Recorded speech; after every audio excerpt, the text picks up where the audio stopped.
Right, so hello and welcome back to Books and Things, and today I'm going to do my discussion video for June's chapters of the Our Mutual Friend Victorian serialised read-along.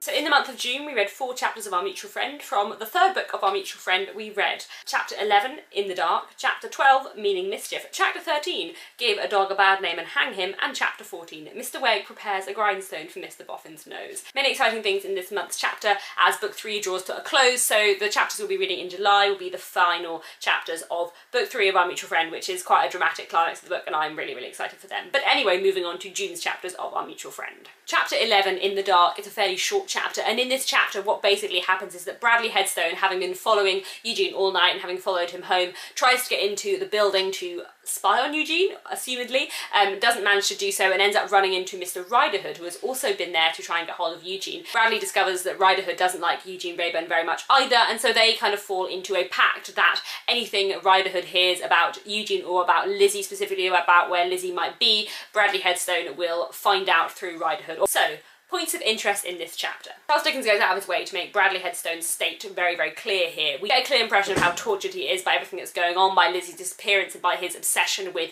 Eugene Raeburn and thinking that Eugene Raeburn must know where Lizzie is. And Charles Dickens goes out of his way to show how much this has changed Bradley and how much it is kind of destroying him. The state of the man was murderous, and he knew it. More, he irritated it with a kind of perverse pleasure, akin to that which a sick man sometimes has in irritating a wound upon his body. The idea that Bradley Headstone is so consumed by his jealousy for Eugene Raeburn that he kind of just wallows in it and accepts it. He's not struggling to hate Eugene less, he is struggling towards even greater hatred for Eugene. This man perfectly comprehended that he hated his rival with his strongest and worst forces, and that if he tracked him to Lizzie Hexam, his doing so would never serve himself with her or serve her. Bradley Headstone's love of Lizzie Hexam becomes a secondary emotion in comparison to his massive hatred of Eugene Raeburn, his massive jealousy of Eugene Raeburn. That becomes all-consuming and more powerful even than his love of Lizzie, his passion for her. He knows he has no hope with Lizzie, he knows that tracking Lizzie down would not help Lizzie or help himself or make Lizzie think better of him, and yet he's obsessed with the idea. Dickens also explains that Bradley thinks that Eugene has placed Lizzie where she is, or at least that he knows where she is, which obviously Bradley is mistaken about. Eugene does not know where she is, and Eugene is trying to find her as much as Bradley Headstone is, but it's significant that Eugene goes out of his way to kind of pretend to Bradley that he does know. He torments Bradley on purpose. This is very interesting because as we see the downward spiral of Bradley Headstone, we also see Eugene's influence on it. So Bradley Headstone is kind of making himself more and more unstable and more angry, and at the same time Eugene is purposely making him more and more mad as well. And then Bradley Headstone encounters Riderhood, and again Dickens does this very clever thing where we know that it's Riderhood simply by the language he uses and the voice in which he speaks even before he is named. And we see Bradley here in the company of a man who is definitely one of the book's villains, who has been shown again and again to be a nasty and a bad man.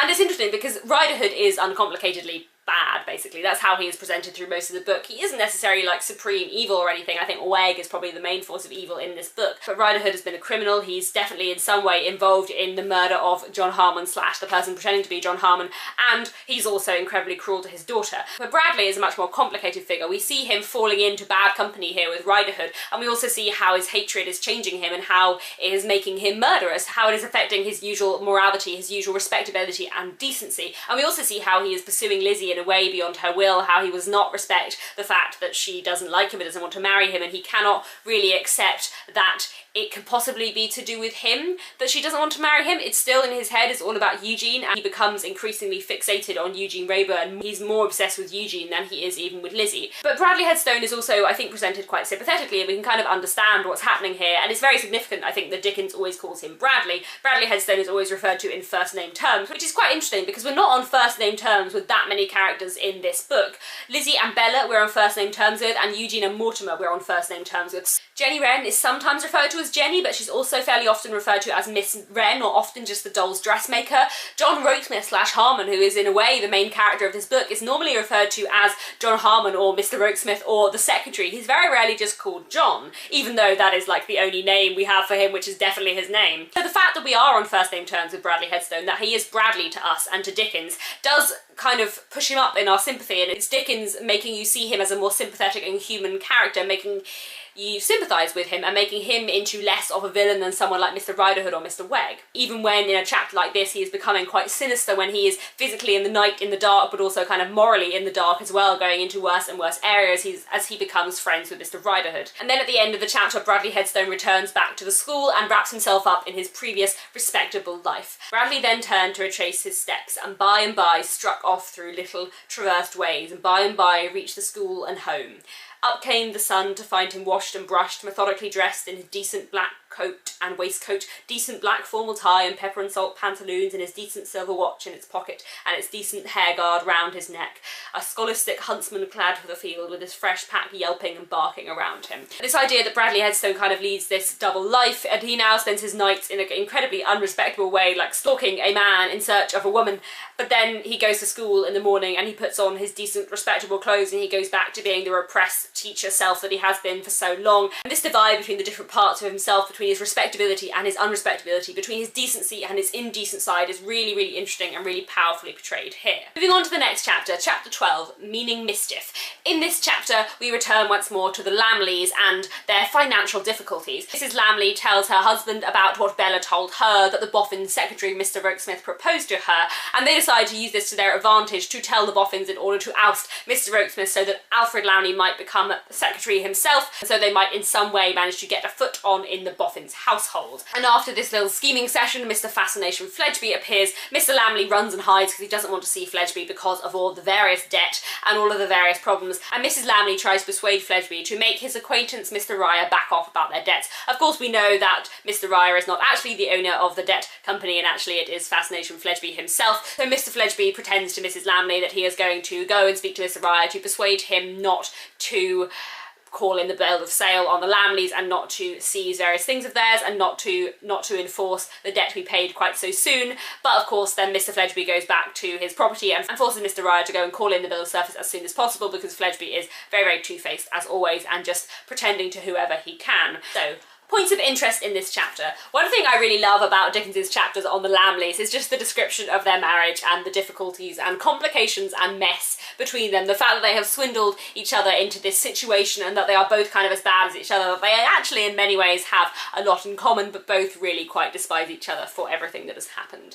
The happy pair of swindlers with the comfortable tie between them that each had swindled the other sat moodily observant of the tablecloth. In these matrimonial dialogues they never addressed each other, but always some invisible presence that appeared to take a station about midway between them. Perhaps the skeleton in the cupboard comes out to be talked to on such domestic occasions. The device of the skeleton in the cupboard throughout this chapter and throughout many chapters to do with the Lammles is really, really well done, I think, and really, really comically and brilliantly timed. I also very much enjoy their plotting against the Boffins and against Bella and Mr. Rokesmith. The Lammles, for all their meanness, are very, very clever, and they're both very aware of the way they ought to act in society. Both of them are very, very good at playing parts. I mean, they do it all the time. Whenever they're not together, they play at being the very, very happy couple, and they also know very much how to play at a particular part in order to make Mr. Boffin act in a certain way. I suppose my conscience should not allow me to keep to myself any longer what that upstart girl taught me of the secretary's having made a declaration to her. Suppose my conscience should bring me to oblige to repeat it to Mr. Boffin. I rather like that, said Lammle. Suppose I so repeated it to Mr. Boffin as to insinuate my sensitive delicacy and honour, very good word, Sophronia, as to insinuate that our sense of delicacy and honour, she resumed, with a bitter stress upon the phrase, would not allow us to be silent parties to so mercenary and designing a speculation on the secretary's part, and so gross a breach of faith towards his confiding employer.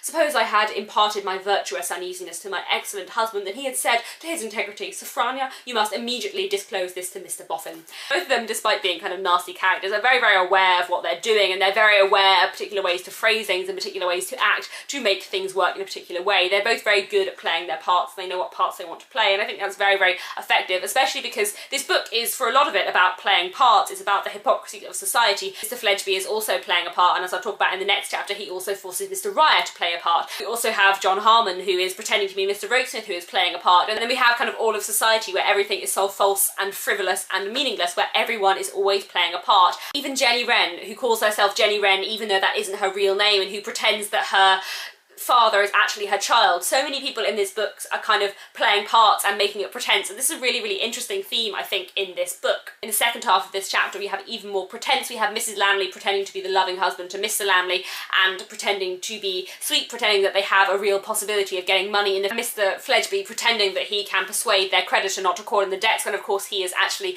the creditor himself. Even towards Mr. Ryer, Mr. Fledgeby plays a part and makes Mr. Ryer play a part, and is always saying things about Mr. Ryer's character and so on that he knows very much not to be true. Which brings us quite nicely on to the next chapter. Chapter 13, Give a Dog a Bad Name and Hang Him. In this chapter, Mr. Fledgeby is in the counting house where he and Mr. Ryer works when Jenny Wren appears in order to buy up some of the scraps and leftovers that she usually does from Mr. Ryer. When there, Fledgeby tries to persuade Jenny, as he always does with so many people, that he is not the master here, that he has nothing to do with it, and he is just a client, he is another debtor or there on behalf of a friend, and actually it is Mr. Ryer who is the person who runs this company and who is the creditor calling in the debts and treating people so badly. Shortly after that, Mr. Tremlow comes in. Mr. Fledgeby keeps up the same pretense with him and pretends that he thinks he might be able to get Mr. Ryer to be kinder to Tremlow as well and to speak on his behalf as well as the Lammles. When Mr. Ryer comes back, Fledgeby forces Mr. Ryer to act in a way that Mr. Ryer would not wish to act, and to be quite cruel and to say to Mr. Tremlow that everything must be paid at once, and to say that where he has been with the Lammles,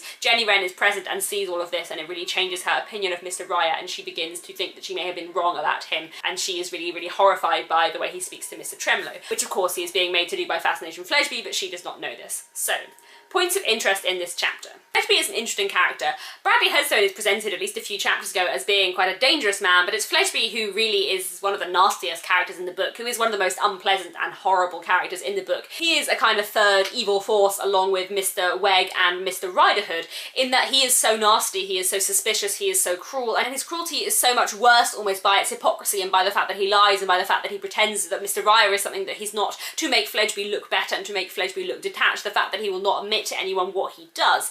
And it's very interesting because, in a way, Fascination Fledgeby, I think, represents like upper class evil, Mr. Riderhood represents working class or lower class evil, and Mr. Wegg kind of represents middle class evil. Mr. Wegg doesn't have a lot of money, but he is very, very educated, certainly much more than Riderhood, and I think you can kind of see in this book what Dickens is doing to kind of set up these different kinds of evil, these different variations of evil amongst different roles within society, different classes, because this book is so much about class as well, and it's important and really interesting, I think, the way that these different kinds of forces of evil are represented in each of the kind of main classes. I think it's also really interesting how Fledgeby poisons Jenny against Ryer, not with really any kind of motive, just because that's what he's used to saying, he's used to pretending, and he wants everyone to think well of him, and he wants everyone to think badly of Ryer because he thinks badly of Ryer. If it's his view of the world order to present that Mr. Ryer must be always evil and that he, of course, himself must be quite good, and he wants everyone to think well of him, even though, of course, he is very, very cruel and he wants everyone to suffer. It's very strange, isn't it, how simultaneously he can want the Lammles to think highly of him and respect him, but he can also really, really want them to suffer. And again, we see Charles Dickens's critique of Fledgeby's and society's anti-Semitism. And one of the things I think Dickens does quite interestingly in this chapter on a small scale is show how one person's prejudice can force itself onto other people. We have Fledgeby, who is incredibly anti-Semitic, and his language is always incredibly anti-Semitic. The way he describes Mr. Ryer and then the way he forces Mr. Ryer to behave then impacts the way that Jenny views him and also the way that Tremlow views him. And what Fledgeby does in this chapter is he ruins the relationship between Jenny and Mr. Ryer. Mr. Ryer has been a father figure to Jenny, whose own father is an alcoholic and who has treated her very, very badly. And Fledgeby breaks their relationship for nothing really, just on a whim, just because he likes to be seen as better than other people, without any real consideration. And that's part of his main cruelty, I think, is his utter carelessness, is the fact that he really just doesn't care at all about anyone apart from himself. It doesn't really gain him anything to break the relationship between Jenny and Ryer, but he does it because he just doesn't care. And Jenny Wren says at the end of the chapter to Mr. Ryer, "You are not the godmother at all, you are the wolf in the forest, the wicked wolf, and if ever my dear Lizzie is sold or betrayed, I shall know who sold and betrayed her." Now, even Jenny has come to view Mr. Ryer as evil, like so much of the world does, and it's only really Lizzie, far away, who genuinely believes in the goodness of Mr. Ryer. Again, Dickens uses Mr. Ryer to show how so many Jewish people within Victorian society were treated and how they were viewed by other people and how rarely they actually found people who appreciated them as human beings, and I think this is a really, really important thing. Like, I don't think it's perfect. I think Dickens still has some problems. It's also problematic that Mr. Ryer doesn't stand up for himself, that although he is characterised a lot by goodness, he's characterised more by meekness. I think that's very, very interesting, but also to a certain extent problematic. But anyway, moving on to the next chapter. Chapter 14. Mr. Wegg prepares a grindstone Headstone for Mr. Boffin's nose. So in this chapter, Mr. Venus, having had enough with Wegg, having had enough with their agreement, decides to warn Mr. Boffin about the will. Mr. Boffin at first doesn't seem that worried and seems fairly unsurprised, but then when Mr. Venus also says that they saw him digging up something amongst the dust heaps, he becomes a lot more concerned and a lot more worried, and he also becomes quite concerned about what to do about the will at all. And then Mr. Wegg arrives, and Mr. Venus hides Mr. Boffin behind an alligator, as you do, so that Mr. Boffin can overhear what Wegg and Venus are discussing and just find out more about just what Wegg is planning. We find Mr. Wegg absolutely furious, really wanting to revenge himself on Mr. Boffin as he sees it for having the money and the wealth and the society and the life that Mr. Wegg does not have and feels that he deserves, partly because he's a more educated man than Mr. Boffin, and also partly because he just wants it because he feels like he deserves it. He's especially furious that a young man by the name of Sloppy has come to clear away the dust heaps and to be put in charge of the area surrounding the bower of all the dust heaps, because he feels that there might be value and money going there and that Mr. Boffin has no right to it because it will all be Wegg's soon. Wegg then leaves and Mr. Boffin and Mr. Venus have a discussion in which Mr. Boffin says to Mr. Venus that if he comes to his house he will show him a reason why he should pretend to be in the scheme with Wegg longer than he is. Mr. Boffin then goes home, and on his way home he is accosted by Mrs. Lammles in a carriage who says she has something important to tell him, and there ends the chapter. So, points of interest in this chapter. There are, of course, many. This chapter does contain two of my favourite lines in Our Mutual Friend. I like that when Mr. Venus says, "I have your word and honour, sir," Mr. Boffin replies, "My good fellow, you have my word, and how you can have that without my honour too, I don't know. I've sorted a lot of dust in my time, and I never knew the two things go into separate heaps." I love that phrase. I think it's such a beautiful quote, and I love the idea that Mr. Boffin still sees the world in dust. Even though he is now really wealthy, even though he now lives in society, he still sees the world with the eyes of a dustman, with the eyes of a man who had worked in these dust heaps so much of his life. And another line in this chapter I love is when Mr. Venus is explaining to Mr. Boffin what's happened with Mr. Wegg and how he has never really felt quite comfortable with it. "Not that I was ever hearty in it, sir," the penitent anatomist went on, "or that I ever viewed myself with anything but approach for having turned out of the parts of science into the parts of," he's going to say villainy, but unwilling to press too hard on himself, substituted with great emphasis, "Weggery."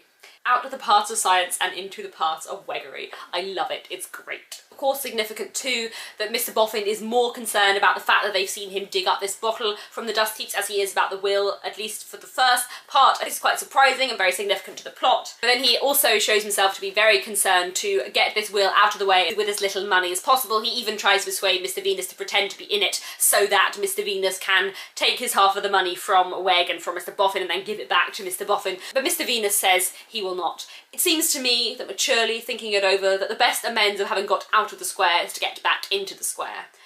"Humph," mused Mr. Boffin. "When you say the square you mean—" "I mean," said Venus, stoutly and shortly, "the right." I like the fact that Mr. Venus, although he has been in dodgy moral ground over the last few months in his business arrangement, as it were, with Wegg, now that he wants to get back into the right, he will not be persuaded by Mr. Boffin either. He is determined that, having escaped one sort of vaguely immoral deal, he is not going to enter into another with Mr. Boffin, and that he's going to do everything in his power to be moral, which I really like. I respect Mr. Venus a lot, and I think he is a really interesting and powerful character. And then we have the conversation between Mr. Venus and Mr. Wegg, while Mr. Boffin is hiding behind the alligator. It's interesting that Wegg uses the word partner so much. He is so keen to assert the relationship between him and Venus and how thoroughly they are in this together, to make Venus an accomplice to all of his plans, to make him really as involved in the plot as Wegg is, even though most of the things that Wegg is saying are things that he plans to do, but he constantly refers to Mr. Venus as his partner. He uses the word partner like 6 times within about as many lines when he first appears in this chapter.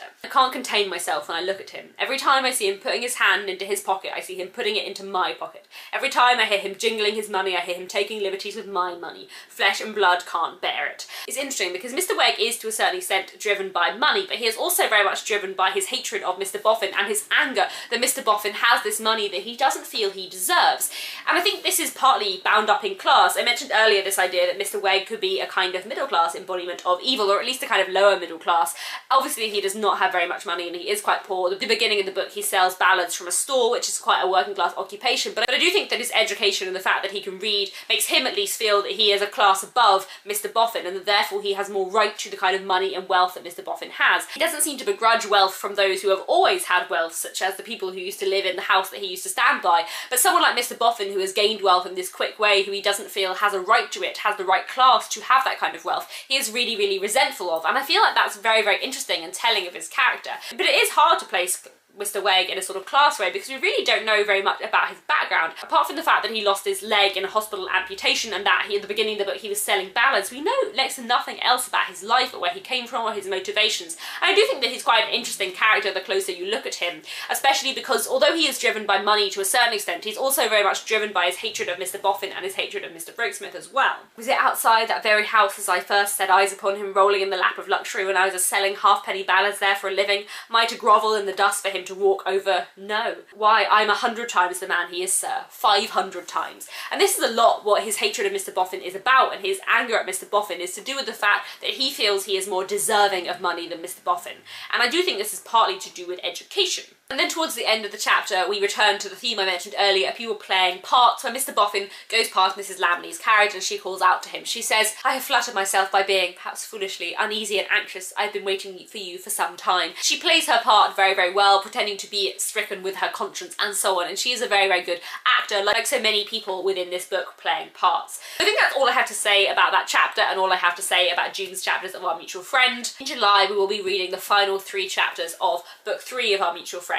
Chapter 15, The Golden Dustman at His Worst. Chapter 16, The Feast of the 3 Hobgoblins. And Chapter 17, A Social Chorus. Chapter 15, The Golden Dustman at His Worst, is possibly my favourite chapter in all of literature. I think I would go that far. I love it a great deal. I'm so excited to talk about it. I may be here for a while. I'm just going to be like tempted to just like read out the whole chapter because there are so many beautiful, gorgeous, amazing, wonderful passages. So along with this very battered paperback edition of Our Mutual Friend, I also have a Everyman library edition of Our Mutual Friend, which is hardback and which has a ribbon in it. And the ribbon in it is forever at chapter 15 of book 3, at the chapter The Golden Dustman at Its Worst. And a particular page in that chapter just stays there forever, so that if I ever want to read that scene, I can just open up that book and always find it because the bookmark's always there. One of those chapters where, as a teenager, I would simply reread that chapter all the time, not the whole book, but just that chapter. I just open to that chapter of Our Mutual Friend and just read it because it filled me with such like happiness and glory, and it's wonderful, and I love this book a lot. Anyway, I hope you have enjoyed reading June's chapters of Our Mutual Friends and that you are continuing to enjoy the book so far. Thank you all for watching, and I'll be back very soon with another bookish video.